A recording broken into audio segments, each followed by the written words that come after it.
Hello, everyone. Welcome to the Matchbook Horse Racing Podcast. Steve Jones is with us, smiling along. Micheál Deasy is back for a bit more flat action because he loves it. And if you can see me in vision, I've gone full podcast wanker. got the headphones and the microphone. Yes, loving it. Tell you, maybe it sounds no different, but feel like I know what I'm doing. Let me remind you of everything I need to before we get on with the tipping. In fact, Micheál Deasy, I'm going to bring you in on the other side of the fence with the new video with Ollie Murphy and Charlie Post as well, because you've been one of the driving forces behind this. Genuinely, it is very interesting content, Dees.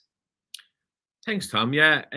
So the episode 2 is out now in a while. It's the horse, one of the horses that Ollie bought at the Derby sale in Tatter's Odds has gone over to Charlie's yard, and Charlie is basically breaking the horse. And what that means is putting the saddle on his back and actually riding it for the first time and getting it ready. Well, everything you have to do to get it ready to go to Ollie's to go into training. So we were over there for it, and it was actually amazing watching it being done and watching how Charlie did it. And Charlie did it all in one take as well, which is Charlie's an absolute superstar. So even just for that, it's worth watching and giving a retreat. But check it out. There's 2 episodes out now. The first one is in the Derby sale where Ollie buys the horse. The second one is Charlie breaking the horse. And episode 3 and 4 will be coming to your screens very soon. The purpose of it all is to show you something a little bit different. So that's what Team Matchbook wanted to do, and definitely my opinion is that's been well achieved. So it's about 9 or so minutes of your time, and it's a very interesting watch because I certainly learned a good bit from watching it. So you can find that pinned to the Twitter page, and it's out there on our YouTube channel as well. Remember to hit the like button, subscribe to our YouTube channel for more content. You can give us up to a 5-star review via your preferred podcast app as well. And a reminder that all the selections we put up by our producer Dan Hussey on insights.matchbook.com. That's for all bets across all podcasts as well on Insights. So it's well worth checking out over there. Okay, let's start with the preview. Then we're going to get straight into the Ayr Gold Cup, which is the first race we're going to be previewing. We're going to do Ayr, then we're going to do Newbury, and we're starting with the feature at Ayr, the Ayr Gold Cup, the 340. Kanjar is 5.0. It's been really well supported throughout the week. Bielsa 12.0. Comanche Falls 14.5. Summer Gan 13.5. 16.5 thousand to 1. 17.0 and bigger the rest. We've got prices for all the races with Matchbook. Early enough markets, they will fill a little bit. There could be some changes, but these are the early prices we've got. They are correct at the time of this live broadcast. Steve Jones, who's floating your boat for the Ayr Gold Cup? I haven't really got a boat. So the horse I fancy is called Zarzini. And hopefully he'll do a bit better than float. He'll hopefully run quite quick because he's been running over 5 furlongs mostly. Certainly, I think you have to go back to Wolverhampton in March when he was running over 6 furlongs. But he's looked for like he needs 6 furlongs these days. He certainly stays 6 furlongs. And if you go back to his days in Ireland, he was running in group races over 6 furlongs. He finished 4th to Lope Fernandez once in what would have been, I don't know what it would have been, but it was a Group 3 at the Curragh. So he's clearly got the stamina for 6 furlongs. He's been running very, very well over 5 furlongs. He wanted Musselburgh. And then he was only beaten just over a length in the Palace House behind Cardham, who obviously later on the season winner won the King George at Goodwood. So that's really good form. And it's Ascot run, again, that was in a really hot handicap behind Mountain Peak when it travelled really well, but then it just didn't have the immediate acceleration. And I thought stepping up to 6 furlongs is just what this horse wanted. And he didn't run very well last time at York, which I think is the reason why he's such a big price, Zarzini. But he had a terrible draw, and he's a horse that, like I say, he wants 6 furlongs, so he couldn't go that pace at York, where they were very, very fast. And that was the race won by Bergerac when King of Stars was second. And the 2 things you couldn't do in that race was have an impact from a high draw, which he had, and come from off the pace. So he just ruled that out. And on his previous form, he's got a real chance, this horse. And I think he's, 23.0, something like that? Yeah, I'll confirm all those prices for you, the bigger prices at the end. I'm just loading the market up now. Zarzini for Steve, I'll give my two a mention now. That the first one, I'm not sure he's well drawn because he's drawn high. Now, obviously, Friday hasn't unfolded. There was one sprint on Thursday and you wanted to be low. So there we are. It can change throughout the meeting. But Gulliver was very much my anti-post selection for the race. I flew back from Ireland with Jason Watson and he'd ridden Gulliver and told me to go and watch the race back and said, consider him for the Ayr Gold Cup. So I watched the race back in Ireland. He's a run for luck horse and he got absolutely no luck in the run. He's a good bit lower than when he ran in the race last year. Again, it didn't really unfold as he wanted it to in the Ayr Gold Cup, but he's a very well treated horse. A big field handicap is what he wants coming through horses, and I think he's too big a price. I think it's interesting that the Ayr Gold Cup was always on the agenda after Ireland, and I can definitely see him going close. And the other one is Chief of Chiefs, who is drawn well, drawn low. There was an entry issue. I think Charlie Fellows might have forgot to enter him 2 years ago. Last year, he had a setback before the race, but he's off the same mark as when he won at Royal Ascot a few years ago. Again, big field handicap, 6 furlongs, absolutely what he wants. And I thought he was too big. I can absolutely see why Kanjar is going to go off favourite and should be favourite, but I'd rather play a bit bigger in the market. Dees. Yeah, I'll just touch on Kanjar. So like I wouldn't put anyone off having a bet off him, and I will have a little small bet off him because I think he could just be probably the old group horse in the handicap. He looked very good in the way he absolutely just ran away from him at Haydock the last time. And William Haggis has done it before in this race with well back favourites on the week. They know how to use a handicap mark, so I'll have a little bet on him. And the other one I like it a bit, well, he was a bigger price. He's after coming in a small, but is Matagali. He's trained by Scott Dixon now. He was one of the horses sold in the Shadwell dispersal there last year, but he finished 4th in this last year behind Bielsa, so he beaten 3.5 lengths, but he ran off 4 pounds higher. He came back from nearly a year off in the Beverly Bullet and finished second last.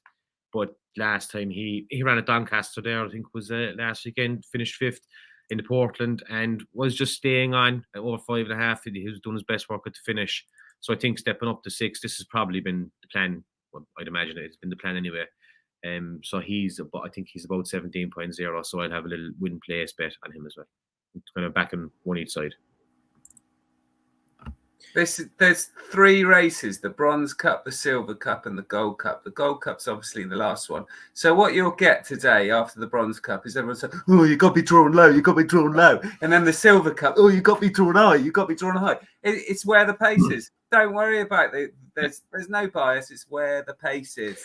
But what I would say to that is, and I completely agree. However, if in the Bronze Cup, Steve, they all, the first 10 places are filled by high, then it's going to be in the jockeys' minds, and you'll get some moving over when they shouldn't necessarily.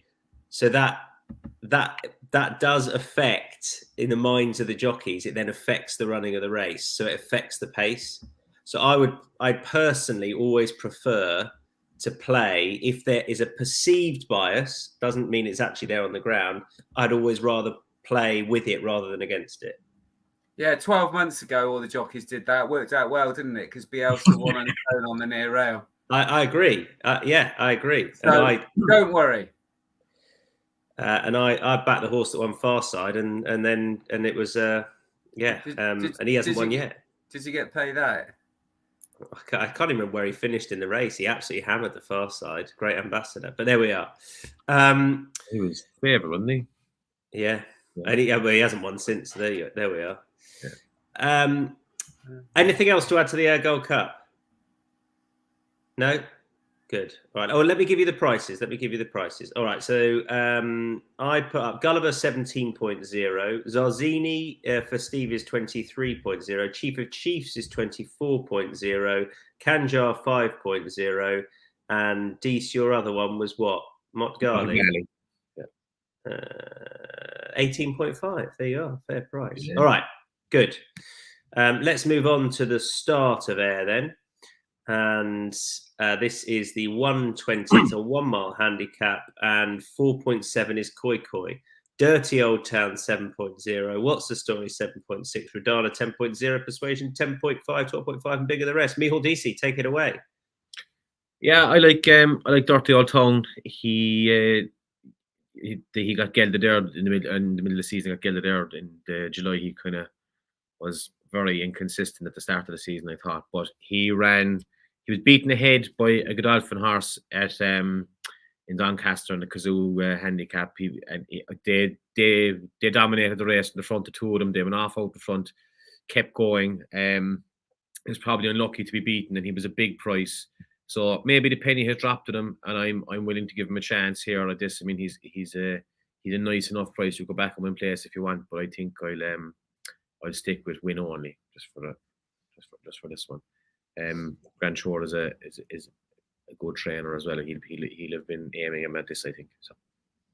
Yeah, 7.0 is Dirty Old Town. I'm going to play Koi, just a small win bet. I am absolutely convinced he's the best treated horse in the race. I was very impressed with his win 3 starts ago, where he did his best to get rid of his, I think it was Will Buick on board, get rid of his rider down at the start. He's clearly tricky, but that's his trouble, is that I think he wants somebody that either knows him or he wanted a hood. He's got the hood on now. I think that's big for him. Goodwood was never positioned ideally. He did best up with the pace last time where he was far too keen. I think he's just worth a go in a hood because he's got lots of talent, I think, and he just needs to channel all of his enthusiasm. If the hood doesn't work, then I'm not sure much will. But I still think he's the best treated horse in the race, and I'm hoping the headgear works. So I thought 4.7 for a small win bet was fair enough. Steve?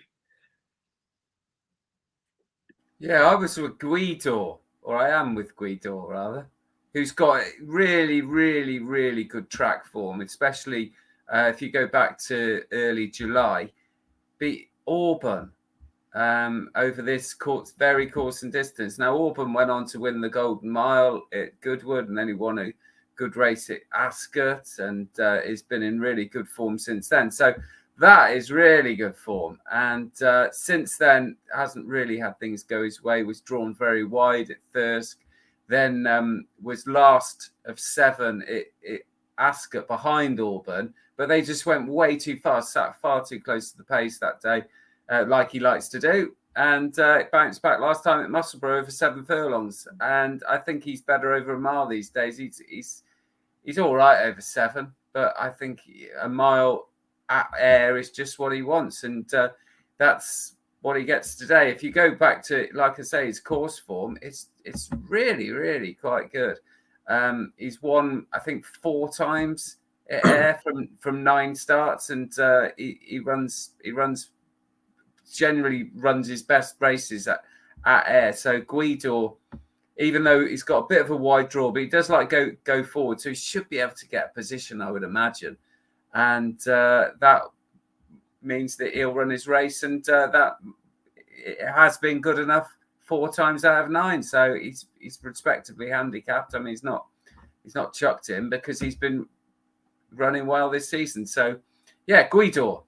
Yeah, Guido, as Steve says, that course form is really, really quite good. He is 13.0, and DC selection 7.0. Mine's 4.7. I take it you win place, Steve. But probably, I think he'll probably just get a small win.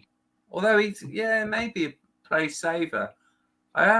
He does run the track so well. You're going to run his race, so you could have a saver on him to be placed. Maybe not as much as a win. All right, let's move on to the next, which is the 155. It's the Doonside Cup. Steve, I know you're sitting this one out, although you put Phantom Flight in brackets. That's where I am. Phantom Flight is at the top of the betting at 2.82, Royal Champion 5.0, Yukon Glen 7.4, Marie's Diamond 10.0, as is Stormy Antarctic 10.5, bigger prices the rest. I don't think this is much of a contest. I think this is ripe for an improving young horse to take it, which is what I thought Phantom Flight was. Just thought he's comfortably the best horse in the race, official ratings aside, even though he is on that. He gets a bit of weight because he's a 3-year-old, but I just thought he's pretty comfortably the most progressive, improving horse in the race. And I set out by thinking, right, what can we take him on with? And Royal Champion and Yukon Glen did not do it for me. I was impressed with his York win. And I still thought there was enough in his price to support him. I know there's a few favourites I've put up in a row, but yeah, Phantom Flight at that sort of price I thought was a decent win bet. Dees? Yeah, I'm just willing to take Phantom Flight. I'm a Royal Champion, just at the prices. Like as you said, there's a good few pigs in the race, and it's probably between the two of them. And if Royal Champion was talked about, there's possibly Derby horse last year for a while, and the Gelding operation. Hopefully that's kind of sorted him out. I mean, he's bumped into Regal Reality last time. Like I think if he can improve and run his race, I think he'll make it hard for Phantom Flight. And if it's a pick 'em, I'd always go with the bigger price one. Yeah, fair enough. I suppose on paper this is a bit easier than Royal Champions had the last couple of starts in slightly higher grade. Royal Champion then, who is for Deesa a backable price against Phantom Flight. Royal Champion is 5.0, 2.82 for Phantom Flight. We move on to the 230.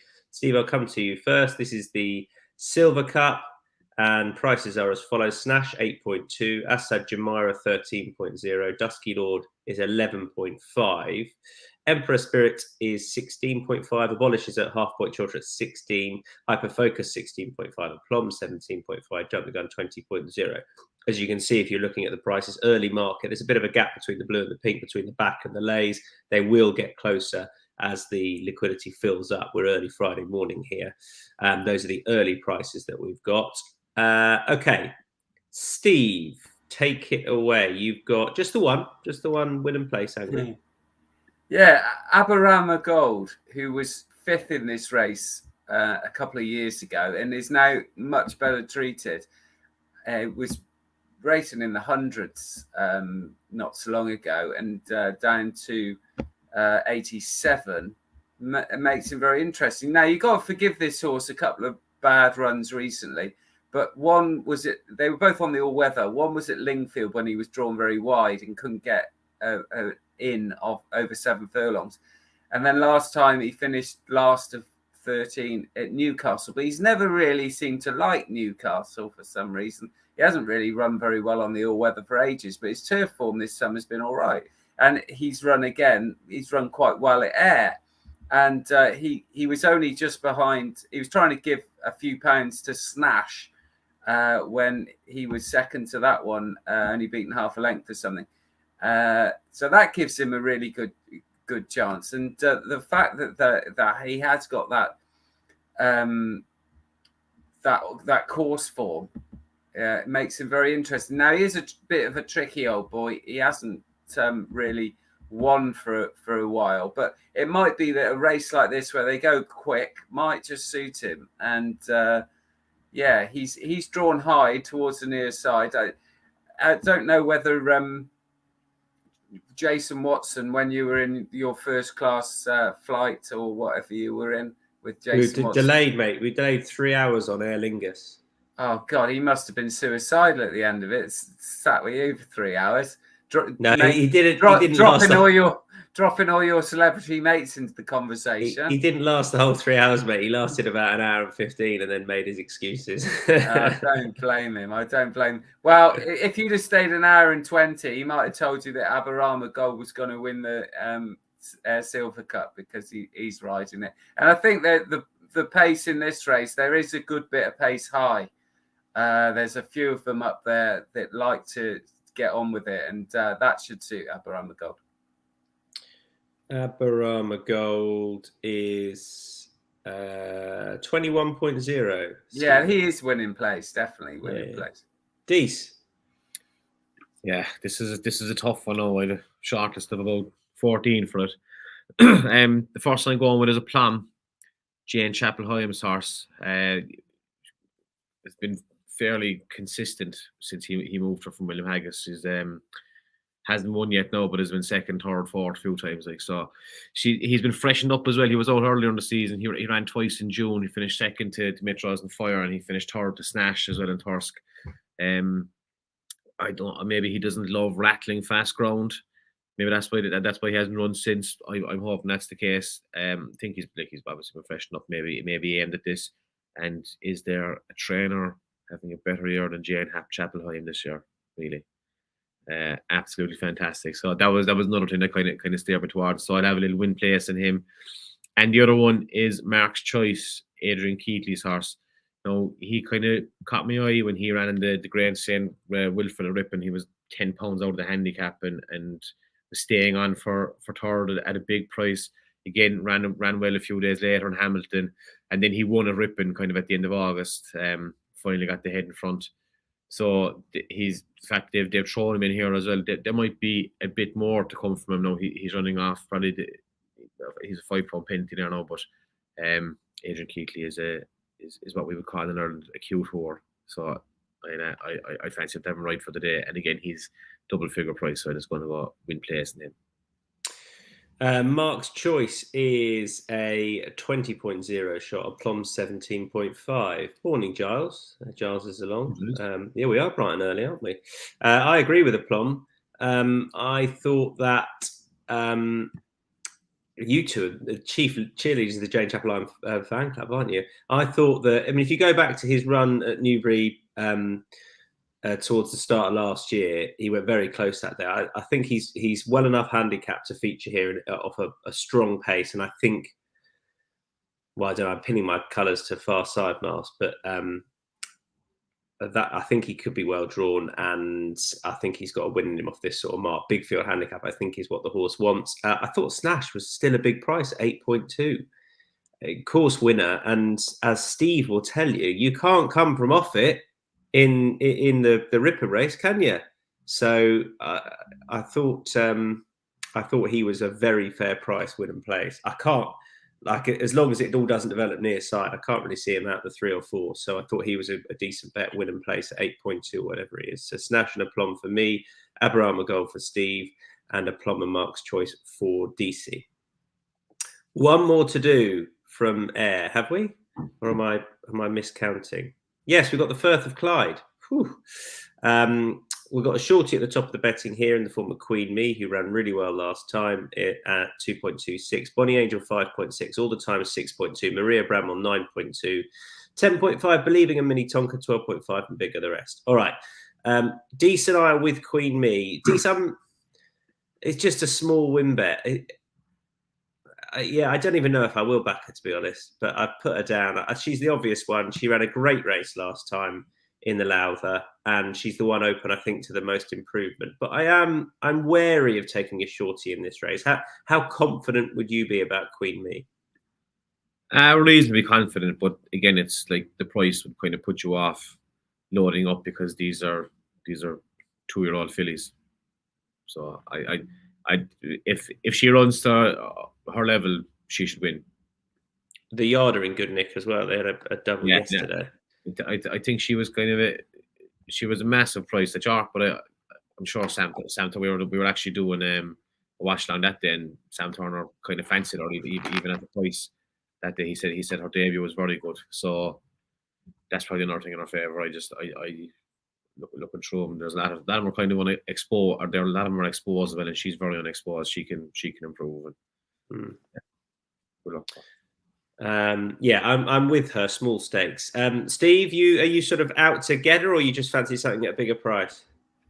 No, just it was at the prices. I do respect Queen Me a huge amount. To go so close in a race like the Lowther at York off the back of just one run, I think was very good.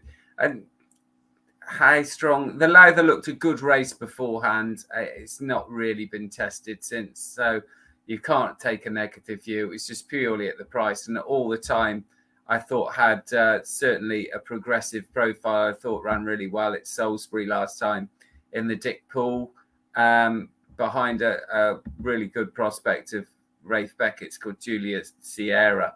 I'd say that all the times that form isn't quite as strong as the York form, but we're dealing with young horses, and all the time it's certainly progressed and has looked really good up to 6 furlongs. It had actually beaten Swing Along, who went on and won the Lowther first time up and thrashed Swing Along. I know they progress at different rates, but that's put some substance of the form into context. And the other thing is that the yard are in decent form. So I was just going to take a chance with all the time. I thought that was certainly all the time was overpriced against Queen Me, who is understandably quite a short price. Queen Me is 2.26 at the top of the betting all the time, 6.2. All right, time for a reminder about the sign-up offer. We'll change it up a bit. Dees, give us your best sign-up offer promo.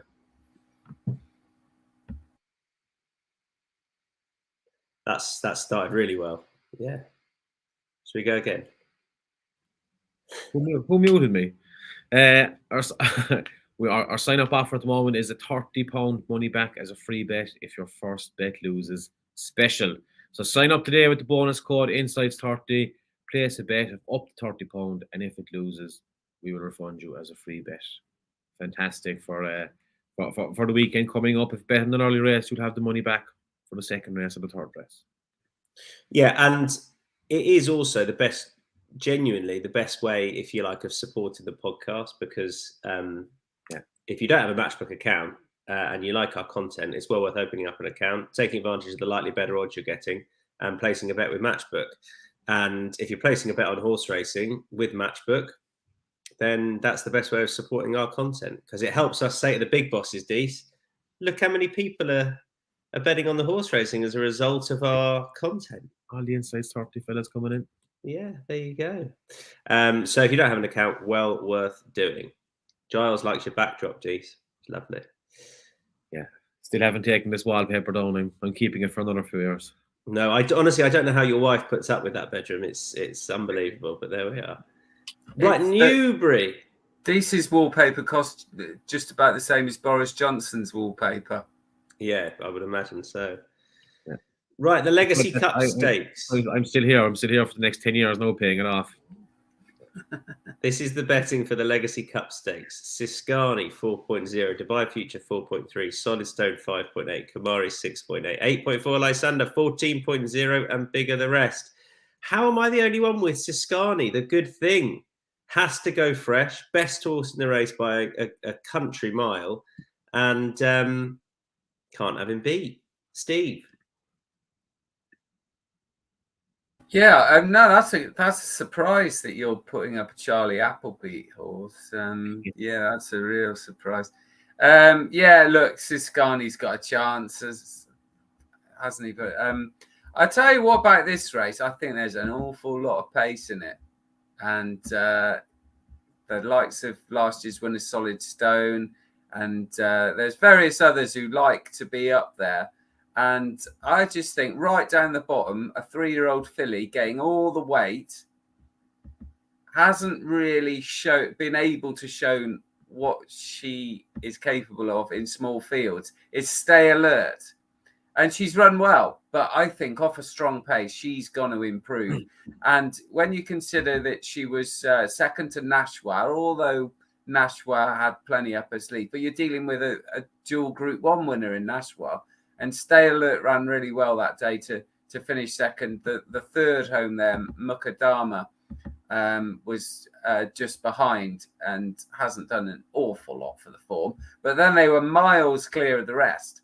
So I think that was a good effort. And then last time, or a couple of starts ago, Stay Alert went back and won a Newbury listed race. And then last time, on soft ground over 1.5 miles in the Lancashire Oaks, which was a really strong race. Stay Alert was just too keen on the ground, didn't get home at all. So not worried about that one bit. This 1.3 mile trip at a strong pace on decent ground might be ideal for Stay Alert, and getting all the weight.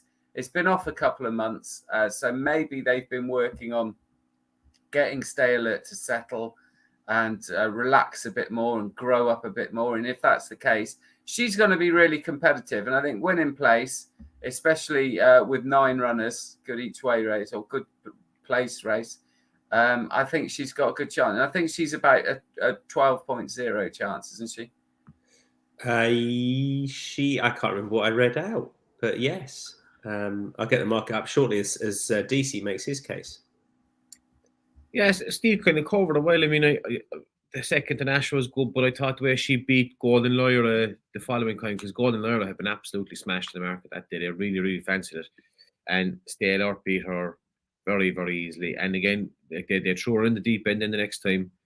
I thought this was open enough, to be honest. And I was quite happy to take a double figure price on Stale getting the weight, and for all the other reasons, like it's a good each way race or win place race. So I'll be having probably a quarter on the win and 3/4 on the place, and you can see her hitting the frame. She is currently a best priced on any sportsbook at 12.0, but with Team Matchbook you can go and get 14.0 right now. So there you are. That's why you like to be getting better odds with the nature of the exchange. I think the fresh angle is worth exploring with Siskani. Genuinely, small win bet for me. The ground was too quick in Saudi last time. It was in good form, winning at Meydan and a strong pace over this triple suit. We move on to the sprint at Newbury. This is the World Trophy Stakes, and betting as follows. Top of the betting, you've got Manakan at 3.95. It's 4.9 for Tis Marvellous. Mitbahi 7.2. Chill 8.8. Diligent Harry 9.2. A Day to Remember 11.5, as is Mountain Peak. And I'll leave it there. I couldn't make head nor tail of it. I'm sitting it out. Too difficult for me. Dees? Yeah, taking a wild enough swing at this now, but I'm going for Atagirl win place. I think you put her up at York actually, Jonesy, but at a big price, and she was back that day, but finished second or finished seventh. But last time she's only 3 lengths to find with Manakan. She was getting a few pounds with the last time, but again, I think hopefully she's starting to run into a bit of form, and she's an absolutely massive price. You're going to be getting a few places on this race as well. I think you might be getting extra places. You'll be getting 3 or 4 anyway. So I'm willing to take a chance on her. And Neil Callan is on board as well. I think Neil Callan is a really good jockey. So for all those reasons, I'm going to have just a win place bet on Atagirl to run close to Manakan again. And if she runs close to Manakan again, she should be hitting the top 3 or 4. So. Well, Atagirl is outsider of the bunch, 36.0 on match, but Manakan 3.95. Again, to put that into context, she's about 4 points bigger than with a sportsbook on match. But go on, Steve, who do you like? Yeah, I couldn't really make head or tail it. And then I just, at the end of the day, I was looking at Chill, and I thought, well, tiny stakes are Chance Chill, who generally runs over 6 furlongs, but did finish 5th in the Nunthorpe last year when she couldn't really go the pace. And she stayed on. Whether Newbury or suit her a bit better, but she's been running okay over 6 in good races. And just for the fact that, if you go back to last season, she was only beaten 3/4 of lengths in the Sprint Cup. She ran okay in the Sprint Cup this time, not quite as well. But if she does cope with a drop to 5, then this is ripe for the picking. But it is a tricky race, very small stakes. Chill is 8.8 currently. Okay, we move on to the Mill Reef, and top of the betting you've got Sakir, very impressive last time, although I think went off 1.5, so was expected to go and win. He's 2.14 for this step up in grade. Should have been a ring, who was impressive at York, 3.25. Heroism 8.8, Sharon 11.5, Wallop 12.5, 18.5, Rousing Encore, Mustajib 32.0. Couple of shouts for should have been a ring. Steve, I took the view that at the prices, what should have been a ring achieved last time and did last time made him a bet against Sakir, who really didn't have much to beat. And I just thought of the market, there was too much between them for all I can understand and agree Sakir should probably be favourite. Yeah, I agree with that. It's the old thing, isn't it? It's the actual form in the book against the promise, and there's no doubt that Sakir looked a really good prospect last time, but this is a step up in grade to a horse who's been running in better races, and last time I agree that was a good performance because Bolt Action winning that first race, I liked the way Should Have Been a Ring did that. Bolt Action brought decent form into the race, but the previous one in that sales race at York, when should have been a ring, overcame all sorts of trouble and was absolutely smashed in the betting off the back of a break. So comes here a relatively fresh horse with experience, which is I think is key, because that's only 2 runs since May, and should have been a ring, sets the standard, no doubt. I mean, it might be a standard that Sakia can reach and pass, but at the moment, I think at the prices, like you, I think should have been a ring is the bet in the race. Giles says, wasn't Wallop's sire Harry Angel also a maiden when winning this? Yes, won it on second start. Had been beaten very close at Ascot, I think, on debut, and then taken out another race because he was being a monkey. But yeah, good spot. Wallop for Richard Hanlon, another one for Richard Hanlon in the race. But Dease, where are you looking? I'm looking at Heroism. Clive Cox won the race last year with the Wings of War, I think was same connections. Yeah, look, Sakir was visually very impressive. I mean, David Egan spent about half the race just looking back to see where they all were. But like he's very sharp price for that. As you said, he hasn't beaten much. And I just thought Heroism. I watched his win at Salisbury, and there was an awful lot went wrong for him, and he did an awful lot wrong, but he still won fairly easily. He missed the break. He pulled hard. He was running into horses.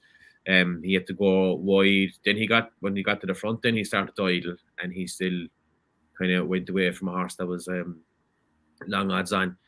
So just for all that, like he's actually a win place price as well. If you want to have a bit of that, I think I might have a small bit on the place to cover the win bet, but I think he could be good. Yeah, looking at that Sakir form as well, there's not much to it. I don't know. I'm tempted to put him up as a lay, but I'm not going to. Okay, anything else to add to the Mill Reef? Should we move on? Good. We are going on to the Dubai Duty Free Handicap. This is the 325. Betting as follows. Nice and open feel to it, this. 4.1 top of the betting is Warren Point. See the Casper is 7.6. Marching Army 7.8, as is Ottoman Fleet 8.6. And Marquis Staywell 12.0, as is Special Envoy. Bigger prices the rest. 3 different horses going up here. I'll start with you at the top of the betting. Warren Point. Charlie Appleby. And he's got the red cap on as well. He had the red cap on the last time. He's got the red cap on today. He went into the tracker after the Goodwood race. I thought he won that very, very well, and I thought there was more to come from him. I think this is quite up. I know he's a favourite, but I just thought he was impressive the last time, and he is the pick of Adam Kirby as well, which I presume is probably the head Godolphin rider here. So I'm happy. I know he's the favourite. He's there's not much juice in the price, but I think he's pretty good. Okay, Warren Point for Charlie Appy. Steve. Yeah, see the Casper, very progressive, won 3 out of 4, and the 3rd place behind First Rule at Ascot. Just came in a race that didn't suit him at all, a small field, and was way too keen. And I think that's the angle in. He beat Assisi last time at Kempton on the all-weather in a small field. Again, he was keen. I think going in a bigger field where there's a fair bit of pace on or suit. See the Casper, Simon and Ed Crisford, their horses are in sensational form. And Harry Burns, who claims 3, he's got a really good record for the stable. I think it's approaching 30%. So a progressive horse against other progressive horses from Godolphin. But I thought he was the one to take them on with. And I'm with Hamaki. I thought that it was interesting comments last time. William Haggis sort of played it down and said, he might go up a good bit for this. He probably wants slightly easier ground. We'll see where we go with him. I think he's pretty talented. He went up £4 for that success. I mean, there's depth to his form throughout, particularly that V-site race where he probably wanted a little bit further and easier ground. The ground should be absolutely spot on. It's going to be good ground, I think, but no sting in it. And I'm not too worried about the drop in trip either. I think we know how he's going to be ridden. He'll want them to go a half decent clip back in trip, but there are a few that like to crack on with it here. I thought he had a nice progressive profile, and I was very surprised at the amount between them in the betting between Warren Point, who I know won a competitive race on paper last time, but he beat his stable companion Blue Trail, and I'm not too sure about that. And Migdam came out disappointed subsequently. So, and on a line through V site on that form, you can definitely make a case for Hamaki. So I thought he was just too big a price, basically. Anything to add? No, good stuff. All right. Have we got any lays? I don't think we do. As I say, I was tempted with Sakir, but I'm going to leave it. I think they're just big fields all round, really, aren't we? I mean, shockingly. Yeah, right. it's an outrage. We want these small fields back so we can have some lays earlier in the. Yeah, it's just too. There's nothing at short price that I want to get. The ones that at short prices like Phantom Flight and others, I think have got a good chance of winning. And our lays have been going very well recently as well, so it's a shame, but we're not going to put them up for the sake of it. So no best lays. Best bets. This is the £25 charity bet which Dan Hussey, our producer, will place on the Matchbook account, where money is all going to racing welfare. £1,000 guaranteed for them, and anything above it we will give to them as well.